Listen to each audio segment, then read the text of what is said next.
Bienvenue, c'est Samir, on est sur TPMY. Aujourd'hui, on va revenir sur l'actualité médiatique concernant deux protagonistes. Neoxys, alors le gars de la chaîne YouTube Trash, moi j'ai du mal avec son nom, son pseudo, qui est accusé par une femme, des femmes, d'avoir subi des viols, hein, voilà.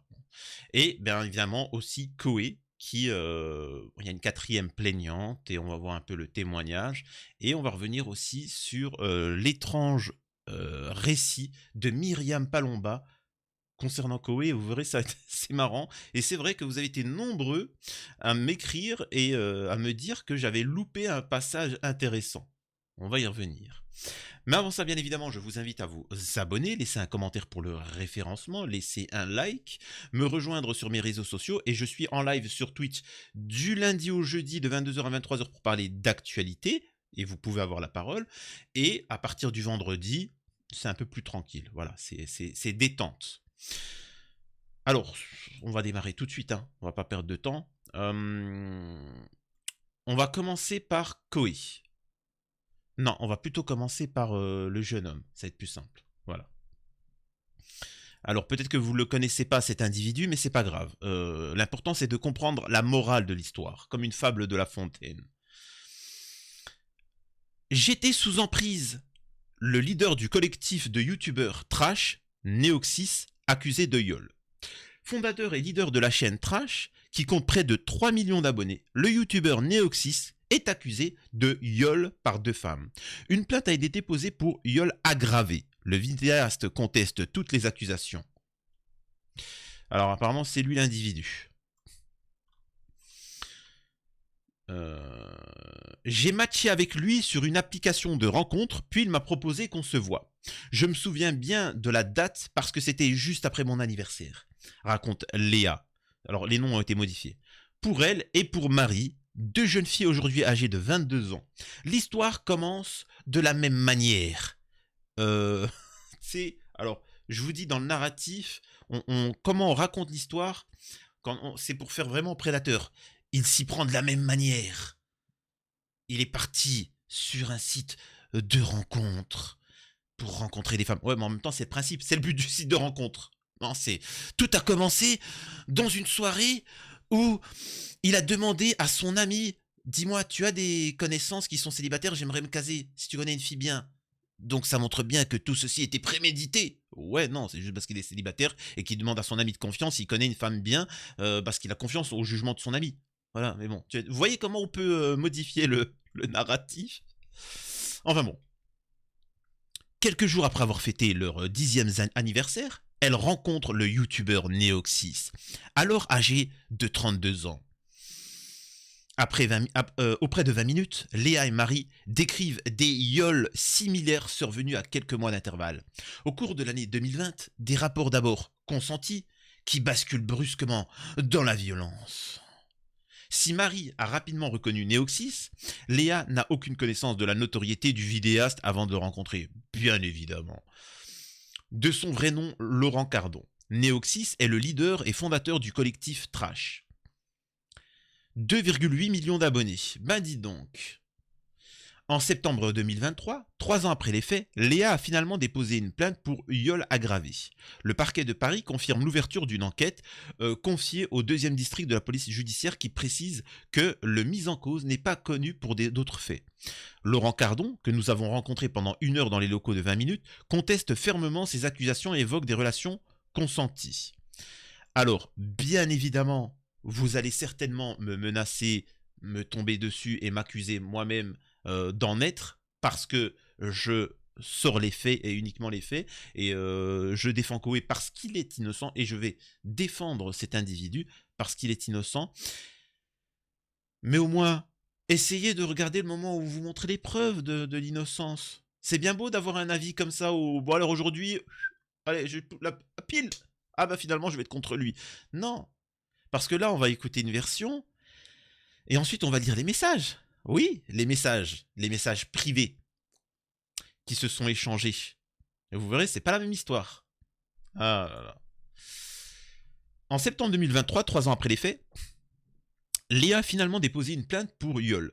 Le parquet, ça c'est bon, je l'ai eu, non consenti. Je ne tenais pas debout et je me suis cassé une dent. Début janvier 2020, Léa rencontre Laurent Cardon, alias Neoxys, dans un bar, après des échanges en ligne. Ils enchaînent un second bar avant de se rendre chez lui. Il m'emmène directement dans sa douche, raconte-t-elle. Il me retourne et je me prends le mur, parce que je suis éméché et je ne tiens pas debout. Je me suis cassé une dent. Puis ils vont dans la chambre. Durant le rapport, il a commencé à me donner des caques sur le visage. À un moment, il me dit que le préservatif a craqué. Il l'enlève et continue sans en remettre, poursuit-elle. Un acte réalisé sans son consentement. Même éméché comme je l'étais, je n'aurais jamais pu accepter cela, assure-t-elle. Je suis hypocondriaque et je ne prends pas de contraceptif. Ce dernier aurait ensuite procédé à une pénétration, par la porte de service, par surprise. À ce moment, je n'étais pas en mesure de bouger car j'étais sous le choc de ce qu'il se passait, raconte-t-elle. Puis, c'est le trou noir. C'est le cas de le dire là. Léa n'a plus aucun souvenir. Elle se souvient seulement du réveil à ses côtés le lendemain matin. Le jour d'après, elle se sent particulièrement mal. Je me lève, je repense à ce qui s'est passé et je vais vomir, raconte-t-elle. Ce jour-là, j'ai été malade comme je ne l'ai jamais été. 10 jours après leur premier rapport, Léa se rend chez sa gynécologue en raison de métrorragie, des saignements survenus en dehors des règles, qui ont commencé la nuit de leur rencontre. Cela a duré des jours sans s'arrêter. Au bout d'un moment, cela m'a vraiment inquiété, donc j'ai pris rendez-vous chez le médecin. Sa gynéco confirme que cette patiente a consulté le 16 janvier 2020 au cabinet médical. Lors de la consultation, elle a déclaré avoir été victime de rapports bip non consentis, selon une attestation que nous avons pu consulter. Elle ne confronte jamais Laurent Cardon à ce sujet, ne prenant la mesure de la gravité des faits qu'après leur séparation. Pendant 10 mois, ils entretiennent une relation avec une dynamique BDSM introduite à sa demande, assure ce dernier. Une qualification qui laisse Léa sceptique. S'il s'agissait d'une relation BDSM, il y aurait eu un respect mutuel, explique-t-elle. Ce n'était pas le cas. Auprès de 20 minutes, Laurent Cardon se dit particulièrement surpris des accusations de son ex-petite amie. Il nie toute possibilité d'un rapport non protégé. Je me serais mis en danger moi aussi, affirme-t-il à ce moment-là. Elle était encore une inconnue. Il reconnaît néanmoins les autres actes décrits par Léa. Tous réalisés avec le consentement, voire à la demande de cette personne. Il s'attarde notamment sur la pénétration par la porte de service, qui demande de la préparation et affirme avoir discuté avec elle en amont. Il nie également l'état d'ébriété de cette dernière. À chaque date, à chaque rendez-vous, je me fixe la règle de ne pas dépasser un verre, argue-t-il, nous fournissant pour preuve la photo d'un ticket de caisse du bar, qu'il a conservé depuis janvier 2020. On est allé dans un seul bar, on a bu un seul et unique cocktail. En plus, je fais régulièrement des check-ups de consentement avec les filles que je fréquente, assure-t-il. Dans un message envoyé à Léa, un mois après les faits, il écrit en effet: j'ai quand même peur de te bip, tu sais, c'est compliqué de savoir que tu veux quand tu veux et que tu ne veux plus. Ce à quoi elle a répondu: tant que je ne te dis pas le safe word, tu peux y aller. Tu ne m'as pas fait de mal pour l'instant, donc je ne me fais pas de soucis. Alors il faut savoir que là, ce qu'il mentionne, et vous allez voir un petit peu après les révélations, quand certains ont des relations de type extrême, tellement extrême qu'il faut, par exemple, certaines femmes ont un fantasme de jouer des rôles où tu es violent avec cette personne-là. Il y a des femmes, ou même des hommes, hein, où tu peux faire acte de violence, mettre des claques, la personne rentre dans un délire. Hein. Il y en a, ils se déguisent en facteur, il y en a qui se déguisent en machin. Là, c'est en mode, je vais abuser de toi. Non, s'il te plaît, ne le fais pas. Voilà, de manière beaucoup plus légère, n'importe quel couple, il y a ce jeu-là où la femme te fait: ah non, machin, je sais pas, tu veux, t'es sûr, mais je crois qu'on n'a pas le temps là. On a là, te dis: ah, mais j'ai pas le temps là, je dois aller au travail. Mais en fait, c'est juste un fantasme pour le faire, voilà. Et comme dans les films X, ils ont un mot où, quand ils disent, je sais pas, ça peut être stop, ou pas forcément stop, mais stop ou je sais pas, bidule. Et quand tu dis, là, tu comprends que la personne, il faut vraiment arrêter. C'est pas un jeu. Voilà. Mais bon. Tant que je ne te dis pas le safe word, cette dernière explique qu'elle était sous son emprise effectivement, dans le déni de son agression, lorsqu'elle a rédigé ce message. Voilà. C'est-à-dire que même quand la personne se fait griller par l'épreuve, te dit quoi? Non, mais en fait, là, j'étais sous son emprise. Oh, vraiment, ça va être compliqué. Alors là, vraiment, on s'en sortira plus. Hein. Un propos confirmé par ses amis, qui disent avoir rapidement discerné les signes d'une relation déséquilibrée. J'ai toujours eu l'impression qu'elle était un peu utilisée, qu'il y avait une emprise qui se prolongeait dans l'intimité, explique Wanda. Alors franchement, au niveau emprise, je peux vous assurer que les hommes, malheureusement, c'est ce qui fait la faiblesse. Dans l'humanité, la faiblesse des hommes, c'est les femmes. Hein. On est sous emprise. Tu peux avoir un empire, un royaume, une femme, elle a de l'emprise sur toi. Hein. C'est depuis qu'on est petit. Hein. Depuis qu'on est petit, les femmes ont cette emprise sur nous. Donc, voilà, je précise. C'est ce qu'explique Wanda qui la connaît depuis 11 ans. Mais je n'osais pas critiquer sa relation de peur qu'elle n'ose plus en parler à personne et qu'elle ne s'isole. L'une de ses plus proches amies, Mathilde, affirme que la relation les a même éloignés. Je me rendais compte qu'elle ne faisait rien pour se défaire de lui, déplore-t-elle. Pourtant, j'essayais de lui faire comprendre qu'elle allait de plus en plus mal. Petit à petit, la prise de conscience. Lorsqu'on a repris contact après la rupture, j'ai vu un changement drastique. Elle était bien plus heureuse, bien plus libre dans sa manière de penser, poursuit-elle. Léa commence alors à porter un regard nouveau sur ces événements qu'elle n'avait jusque-là évoqués qu'en plaisantant. Par exemple, elle avait l'habitude de rigoler de sa dent cassée. Petit à petit, j'ai senti qu'elle n'en parlait plus de la même manière. Cela s'est fait progressivement sur des mois, voire des années, précise Cécile, une autre amie proche. En mars dernier, Léa confie à 20 minutes avoir brusquement eu un flashback. Un jour, il m'a fait mal pendant le rapport, donc je l'ai repoussé, se rappelle-t-elle. Il m'avait alors attrapé les mains pour me bloquer et forcer la bip. 10 jours plus tard, elle renseigne un procès-verbal auprès du commissariat de Lille dénonçant les agissements de Laurent à son égard. Ne se sentant pas encore prête à porter plainte, elle dépose d'abord une main courante avant de franchir le pas cet automne. L'affaire a depuis été transmise au magistrat à Paris. Très proche de filles très jeunes. D'abord connu pour sa chaîne Pokémon Trash, Laurent Cardo fonde le collectif Trash en 2015. Il réunit une dizaine de prestataires pour réaliser des vidéos éducatives concernant la science, l'histoire, les jeux vidéo, etc. 4 ans plus tard, le collectif explose. La plupart des membres annoncent leur départ, etc. Ils arguent notamment un management toxique et des conflits internes. Dans la foulée, en 2020, plusieurs d'entre eux intentent des procès pour violation du droit d'auteur et diffamation aux fondateurs de la chaîne. Voilà, on s'en fout, ça on s'en fout. Oui, oui, il a volé le goûter de quelqu'un. J'avais entre 18 ans et 20 ans à l'époque. Le vidéaste, quant à lui, venait d'atteindre la trentaine. Oh mon Dieu! Quelle horreur! Elle avait 20 ans, il avait 30 ans. Oh mon Dieu! Alors que je rappelle que Dominique Strauss-Kahn, la dinguerie qu'il a fait, les dingueries qu'il a fait, tout le monde connaît, hein, Dominique Strauss-Kahn, le blog politique, et si vous connaissez pas, tant mieux. On nous explique que c'est un séducteur. Allez voir c'est qui Dominique Strauss-Kahn et le carnage qu'il a fait. Et on nous explique que c'est un séducteur, que machin. On nous explique que Polanski, vu que c'est un grand artiste, certes, il a drogué une fille de 13 ans, certes, il l'a abusé.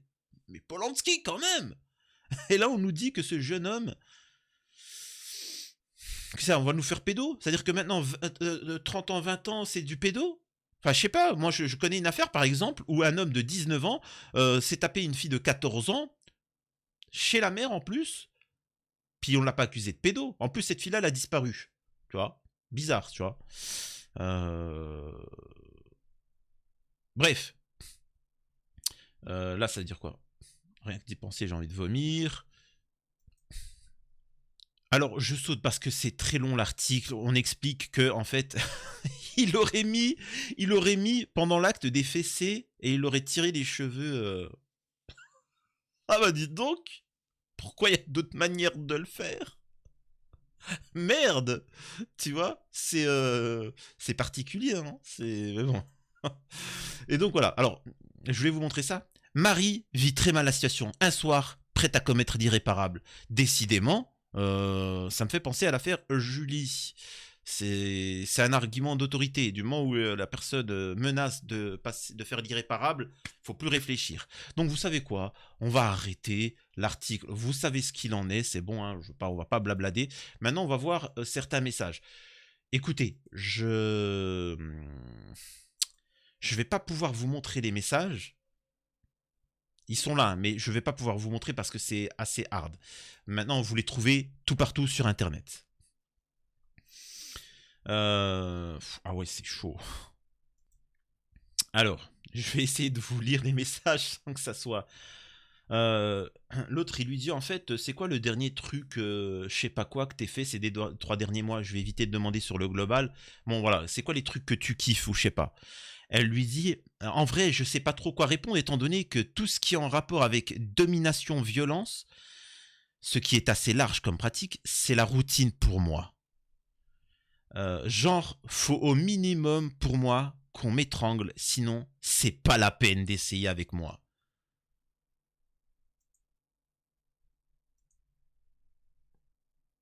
Ça, c'était avant qu'ils se la tapent. Après qu'ils ont eu cette relation euh, mouvementée, elle lui dit d'ailleurs j'arrive. Le lendemain, elle lui dit merci, c'était cool. Au moins maintenant, je sais que les gens qui ne t'apprécient pas ont tort. Elle lui dit merci, c'est très chouette. C'était très chouette. Bon, euh, elle lui renvoie un message. Bon, au risque de faire ma bip, ça te dirait qu'on remette ça une autre fois? Petit smiley, j'attends. Ok, donc on voit déjà que c'est particulier. Après, bon, vous allez me dire qu'elle était sous emprise. C'est quand même assez significatif. Si vous voyez les messages, allez sur Twitter pour vous taper Neoxys, etc. Là, il y a une photo d'elle qu'elle envoie. Moi, quand je pense que je vais pas pouvoir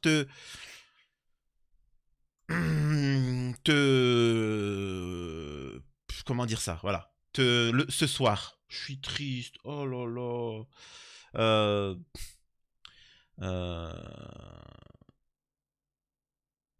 et sans oublier que la grosse bip que t'as, ce qui est pas négligeable. Bon, faudra m'entraîner un petit peu pour la gorge bip aussi, hein. Et je compte bien sur toi.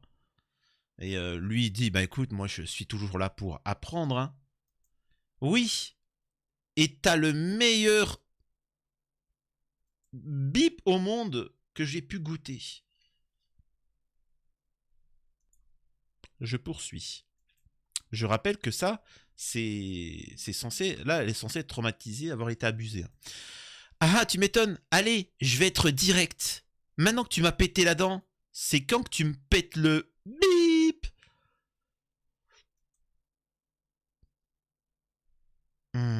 Ah oui, j'aurais dû te prévenir que ce serait beauf. Autre message. Est-ce que monsieur serait dispo jeudi? Parce que j'ai toujours très envie que tu me bip le huc.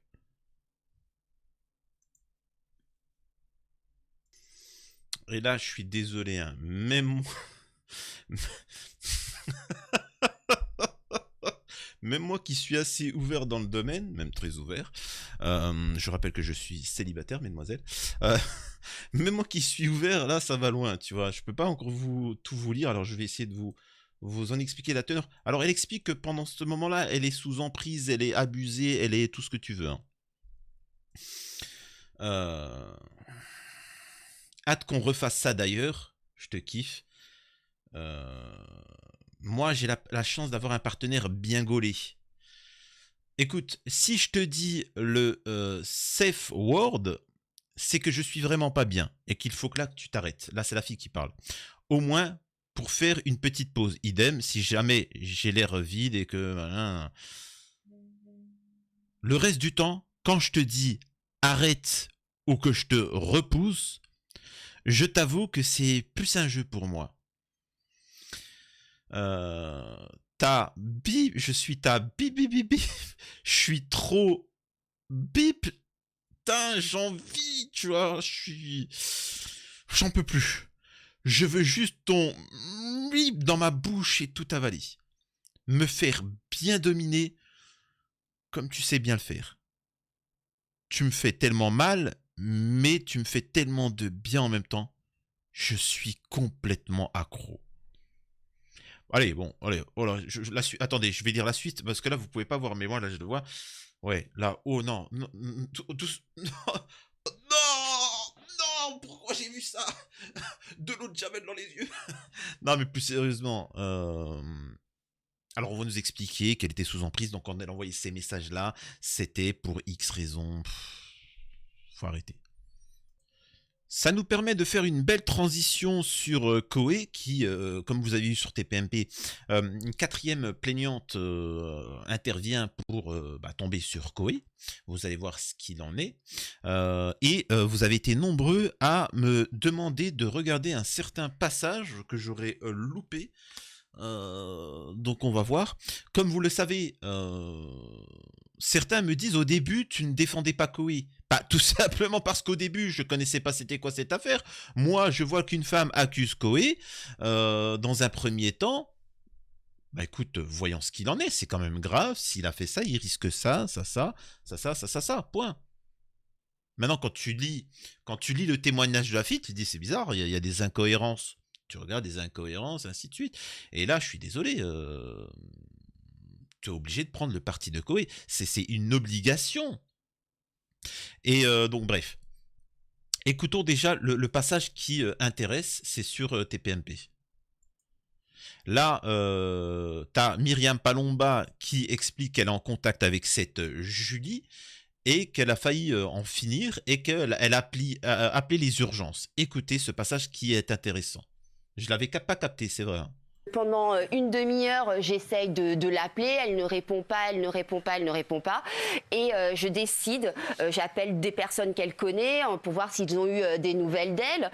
Et puis, je me rends compte que personne n'a de nouvelles. Elle ne répond plus à mes appels, donc je décide d'appeler le 911. D'appeler le 911. D'appeler le 911. D'appeler le 911. D'appeler le 911. Et là, je remets elle, donc je décide d'appeler le 911. Comment ça, t'appelles le 911? Alors, Myriam Palomba, Julie, Myriam Palomba, Zoé Sagan, tout ça, c'est bien beau d'utiliser ChatGPT, mais il faut que tu précises que, tu vois, quand tu traduis en français, c'est pas le même truc. C'est bien beau d'aller sur ChatGPT. ChatGPT, peux-tu m'écrire un texte bien poignant pour faire pleurer dans les chaumières et accuser un animateur? Oui, je peux le faire. Alors, cette personne... 911. Le 911 n'existe pas en France. Il faut savoir que les numéros d'urgence, tu as le 12, le 17, le 18, etc. Tu as le 112. Et concernant le 911, il faut savoir que c'est valable partout, hein, même dans le monde. Si tu tapes 911, tu es tout de suite redirigé au 112 ou au 17, au 18, etc. Parce que ça part du principe où un Américain qui ne maîtrise pas, dans la panique, il se passe un truc, il tape son numéro d'urgence. Mais rien à voir avec la France, 911. Ça n'a rien à voir. C'est le numéro, ce n'est pas valide. Donc vous voyez bien qu'en fait tout ça c'est un narratif, c'est préparé, c'est écrit. Ils ont dû taper. En fait, ils sont dans une série américaine. C'est vraiment ça, vraiment. C'est quand je vous dis que tout ça est romancé. Et encore une fois, je vous le dis, moi, je n'ai aucun élément de l'enquête. Je ne suis pas Koé, je ne suis pas Julie. J'ai pu avoir des échanges avec Julie. Moi, les seuls trucs, c'est les éléments que j'ai là.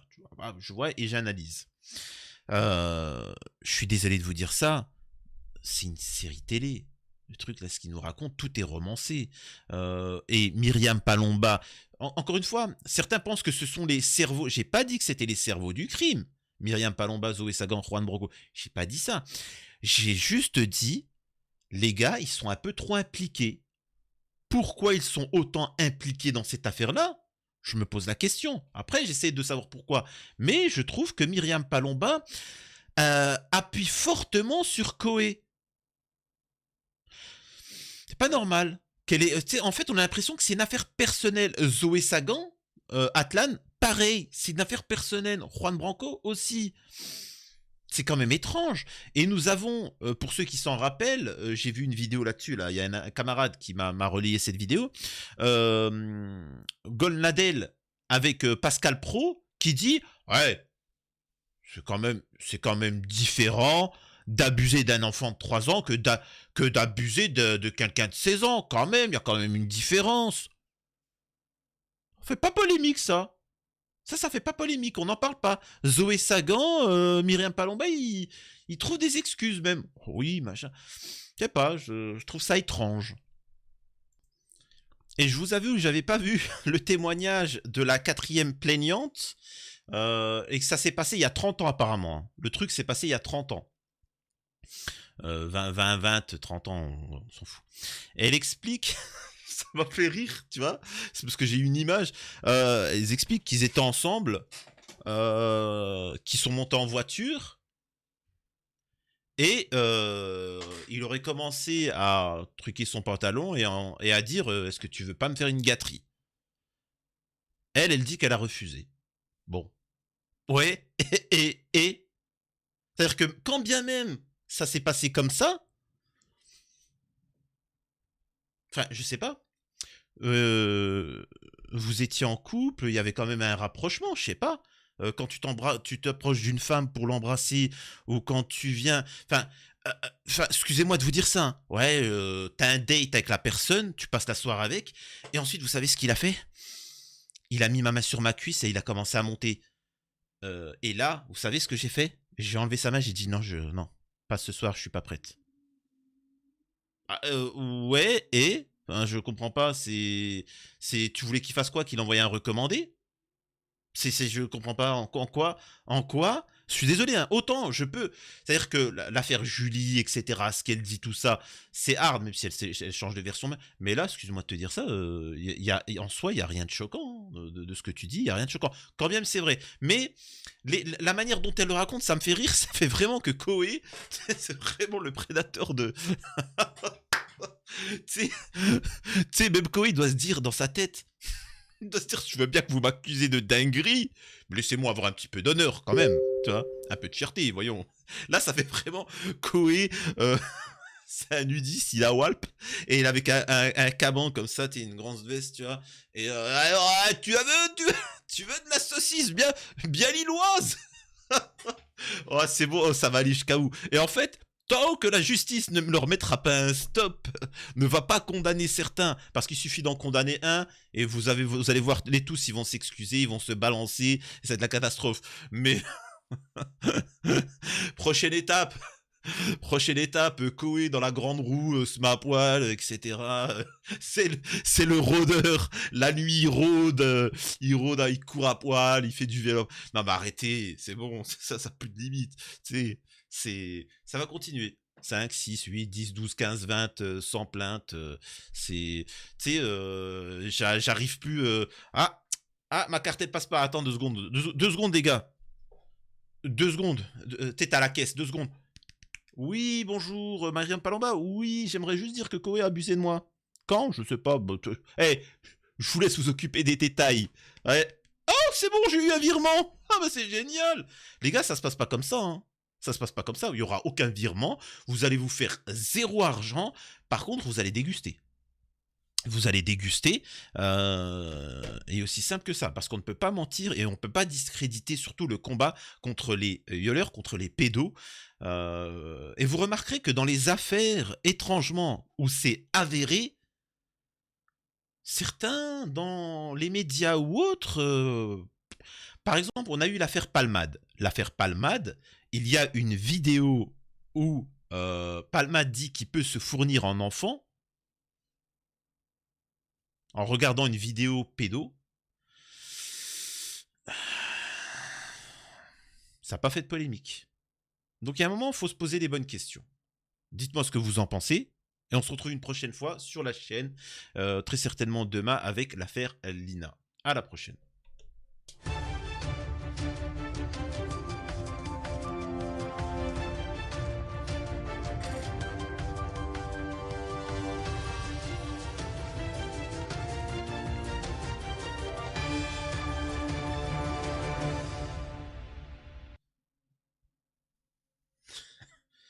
Ah, bienvenue. Ah, c'est moi, c'est Koé.